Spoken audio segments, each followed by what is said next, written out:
Okay, the next talk we were going to talk about is the talk about that I can't talk about because right now I can't talk about it because everybody wants to know all about everything.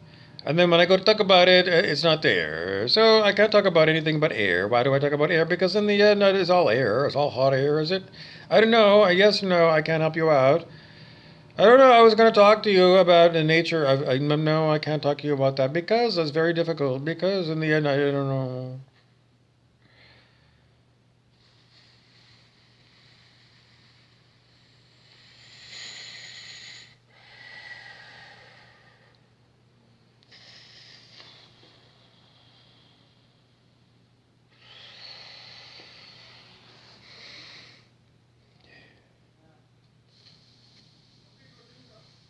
What do you really want to talk to me about, Bob? Bob wants to tell you about being terrorized by terrorists, that he's been terrorized by terrorists his whole fucking life, yes. But the most evil part has been in more than 5 years. Anyways, I don't know. That's all I ever talk about. Kind of talk about good times. Do you think I ever have a good time in the past 5 years? I don't know. I didn't know what else to tell you because by remote control I've been hijacked. This is all like, this is a horror. It's a horror that this happens all the time because over and over again. Sometimes I'm allowed to make a video that's interesting for you, but I don't know because we were talking about permissions of the devils. Because just like if you are an advanced Windows user, you know that you can have permissions on files. And you can pass on permissions perhaps to lower level operators if you had a huge organization. I don't know. You got a huge organization, and you've got some administrators at an off-site location, and you're the head cheese. You're the chief intelligence operator of I don't know. Pick a I don't know some big company, Ford Motor Company. Well, then what? You have all the passwords when you're the CIO. Technically, you should. You should be able to lock out everybody else because if you got a rogue person in your organization, you don't want them to have the passwords.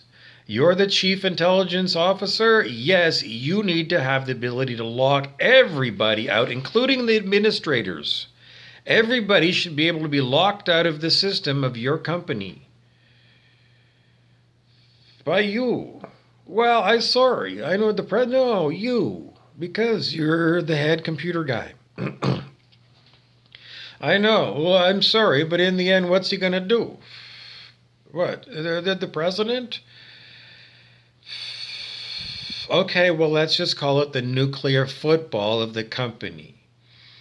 You carry the nuclear football with you know that you got the know-how on how it works because you're the computer guy.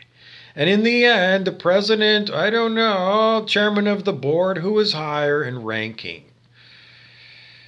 Chairman of the board of directors. Is that higher in ranking than president of the company? You go figure it out. You have to talk to a lawyer about it because you're a corporate lawyer.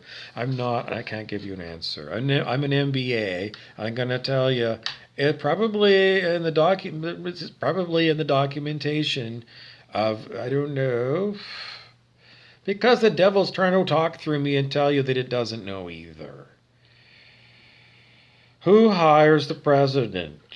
The board of directors.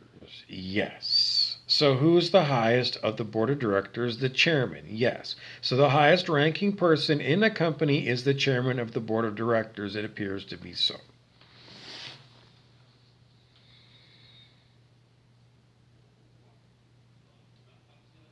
So should the chairman of the board of directors have the passwords that lock everybody else out of the computer system of the company? Well, is the chairman of the board the majority stockholder? If he is, it's his company and he can do whatever the hell he wants. If he's chairman of the board and he doesn't control 50% plus one vote, perhaps, I mean, know the details about, because if it's your company and it's a too big company, it's worth $25 million, but you're a billionaire.